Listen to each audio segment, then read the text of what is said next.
Oh, teka lang. Content creator ka rin ba na katulad ko? Pag hindi, skip mo na tong video. Oh, nandyan ka pa. Bigyan kita ng tip. Nalaman ko to. Maliit lang ang followers ko. Nasa 5,000 followers lang ako. Pero nalaman ko kung paano mag-upload ng tama sa Reels at sa post.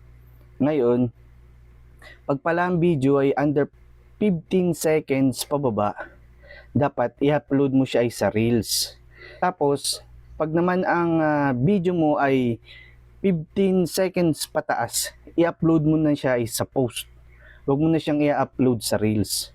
Kasi base dito sa aking experience, sa post, kumita agad yung video ko ng 0.01, although 400 lang to 500 ang views niya. Pero dito naman sa Reels na may 800 views na yung aking post, tinignan ko din yung iba, 800 views na siya. Pero zero pa rin ng earnings. So, sa madaling salita, yun nga, ang 15 seconds na under 15 seconds na video ay i-post mo siya sa Reels. Tapos pag ang video mo naman ay 15 o 16 seconds na pataas, i-upload mo na siya ay through post. Yun lang, tip lang para sa'yo. Salamat at nandiyan ka pa rin.